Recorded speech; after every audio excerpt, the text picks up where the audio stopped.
Jasmine Jafar big ബോസിൽ പോയ സമയം മുതൽ അതിൻ്റെ ഏറ്റവും കൂടുതൽ പ്രത്യാഘാതം നേരിട്ടുകൊണ്ടിരുന്നത് അവരുടെ പുറത്തുള്ള ഫിയാൻസി ആയിട്ടുള്ള അഫ്സലായിരുന്നു. ആ അഫ്സലാണ് ഇന്ന് കുറച്ചു നേരം മുൻപ് തൻ്റെ ശക്തമായ നിലപാടുമായിട്ട് മുന്നോട്ട് വന്നത്. ഗബ്രിയുമായിട്ടുള്ള വിഷയത്തെ ചൊല്ലി അദ്ദേഹം ഇൻസ്റ്റഗ്രാമിൽ കുറച്ചു മുന്നേ ഒരു സ്റ്റോറി പോസ്റ്റ് ചെയ്തിട്ടുണ്ടായിരുന്നു. തൻ്റെ നിലപാട് ഇത്ര നാളും അദ്ദേഹം തുറന്നു പറഞ്ഞിട്ടുണ്ടായിരുന്നില്ല.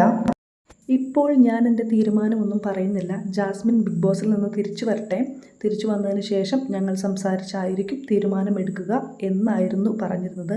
പക്ഷേ ഇപ്പോൾ അദ്ദേഹം തൻ്റെ ശക്തമായ നിലപാട് പറഞ്ഞ് സ്റ്റോറി ഇട്ടിരിക്കുകയാണ്. അത് ഇങ്ങനെയാണ്: ബിഗ് ബോസ് എന്ന ഈ മെഗാ നാടക സീരിയലിലേക്ക് എൻ്റെ പേര് വലിച്ചിടിച്ചതിന് നന്ദി ജാസ്മിൻ. നീ തന്നെയാണ് നിൻ്റെ പാർട്ട്ണറാണ് എന്ന് പറഞ്ഞ് എൻ്റെ പേര് അവിടെ പരിചയപ്പെടുത്തിയത്. നിങ്ങൾക്കാർക്കും അറിയില്ല ഈ ഷോ മൂലം എത്ര ജീവിതങ്ങളാണ് ബാധിക്കപ്പെട്ടത് എന്ന്. അതിൽ അവളുടെ കുടുംബവും കൂട്ടുകാരും എല്ലാം ഉൾപ്പെടും. മാധ്യമങ്ങളോടും യൂട്യൂബേഴ്സിനോടും എനിക്കൊരു കാര്യം പറയാനുണ്ട്. അനാവശ്യമായി എൻ്റെ പേഴ്സണൽ സ്പേസിൽ കയറി വരികയോ ഫേക്കായിട്ടുള്ള വാർത്തകൾ പ്രചരിപ്പിക്കുകയോ ചെയ്യരുത്.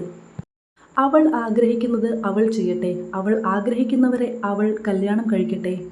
എനിക്കിനിയും ഈ സിറ്റുവേഷൻ കൈകാര്യം ചെയ്യാൻ പറ്റുന്നില്ല.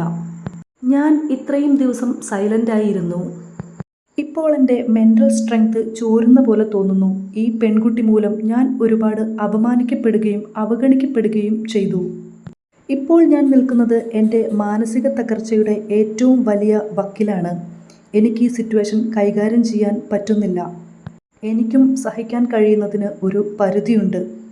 ഞാൻ അഭിമുഖീകരിച്ച സിറ്റുവേഷനിലൂടെ ഒരു പുരുഷനും ഒരാളും കടന്നു പോകാൻ ഇടയാവാതിരിക്കട്ടെ. ഈ ഒരു ഗെയിം കൊണ്ട് എനിക്കുണ്ടായ അപമാനം മറ്റാർക്കും വരാതിരിക്കട്ടെ. ഇത്രയും പറഞ്ഞുകൊണ്ട് അഫ്സൽ തൻ്റെ സ്റ്റോറി അവസാനിപ്പിക്കുകയാണ്.